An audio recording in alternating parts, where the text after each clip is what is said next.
Hi everyone, welcome back to the Dog Yard. Today we're diving into a story that connects some of the greatest names in mushing history. Walter Goyne, Earl Brydges, and how mushing innovation traveled from Alaska to Manitoba and eventually Quebec City in Ontario. It's a story about the evolution of sled dog technology, how a hybrid hitch and a new sled design started in Alaska and changed the game in the Canadian sled dog circuit. Let's get into it. So before Walter Goyne arrived in Manitoba in 1920, most mushers in the region were running dogs in single file. So this was the traditional fur trade setup. It was a toboggan sled and the dogs were hooked up in single file, one in front of the other, and teams were typically about 4 to 6 dogs in size. The single file system was great for winding bush trails, deep snow, and heavy loads. But it wasn't fast. So in contrast, in the high Arctic, Inuit mushers used what's called the fan hitch. And that's where the dogs are spread out like spokes of a wheel. They all have the same length of line, and it spreads out the load. Now, the Alaska hitch was a hybrid between these two systems. This way of hitching up sled dogs combined the control and maneuverability of the single file setup and combined it with the power distribution of the fan hitch. So dogs were paired up in twos, usually with a single lead dog out front to center the team.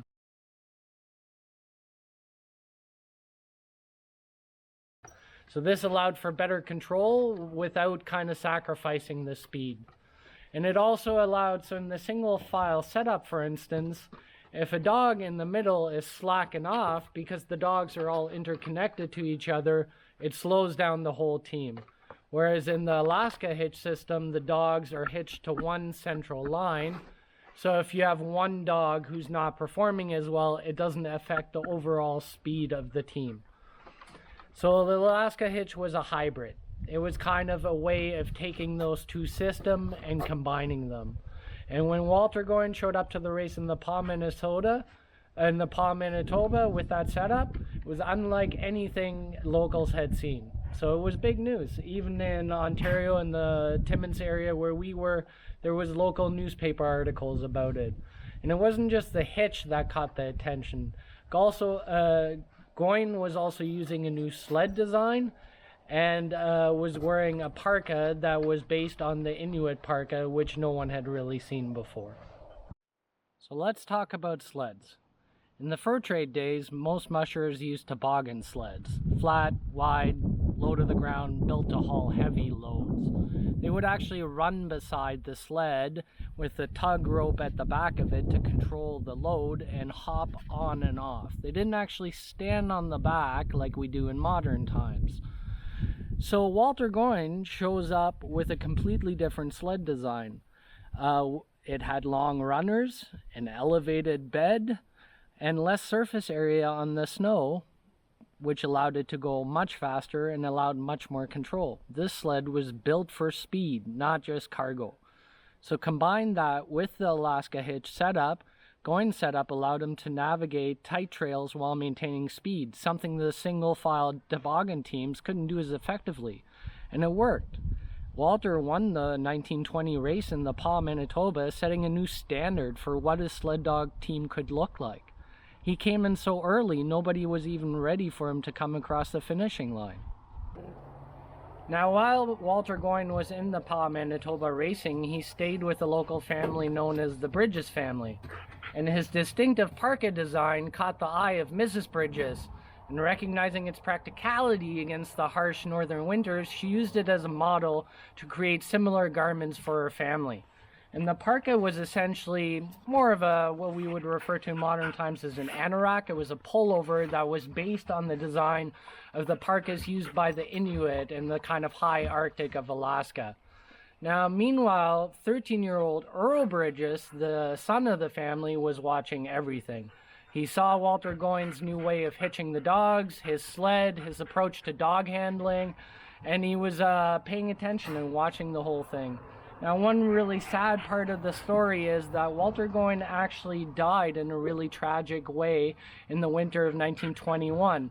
He was training on Moose Lake in Manitoba, getting ready for the Manitoba race, and him and his team actually went through some thin ice. Now, after Walter's death, Earl actually started racing, and he started racing with the Husky Hound crosses that had been bred by Walter and adapting his new methods like the Alaska Hitch, the Sled, and the parka.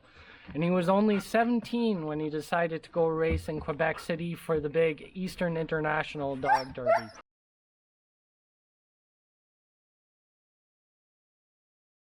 So in 1924, Earl Brydges travels to Quebec City to race in the Eastern International Dog Derby.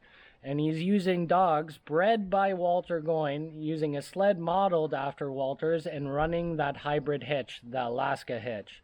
Now the race is a 120-mile race over 3 days on a 40-mile course, and it has some of the best mushers from North America and especially the eastern seaboard of North America. And Earl shows up wearing the parka made by his mom based on the design that Goyne had come down with, and he wins this big race. And this was huge for a 17-year-old to come out of nowhere and win this race. He became an instant prodigy.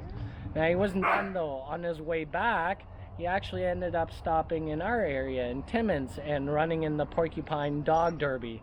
Now, this was a lot shorter race. It was more of a sprint race, and Billy Martin, who was the local champion, clearly had the advantage.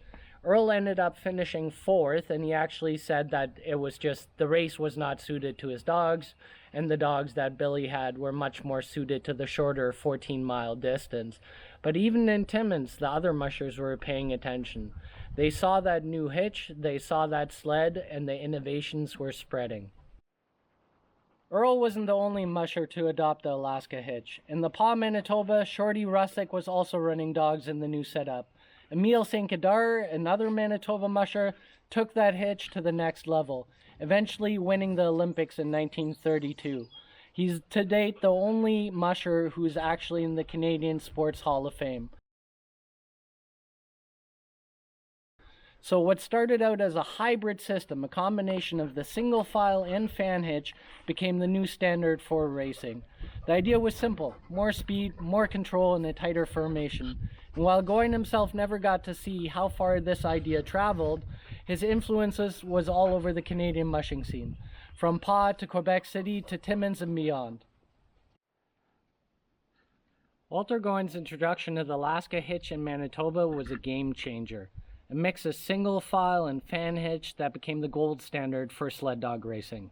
And Earl Brydges, he was the young phenom who took that innovation east and proved it could win. But he died young and his name faded away, and even though his influence is still felt in every sled dog team that runs in pairs today, it has long been forgotten. Thanks for hanging out and listening to some mushing history. If you're into more stories like this, hit that subscribe button, drop a comment, and let's keep chasing the wind through the boreal forest. Happy trails.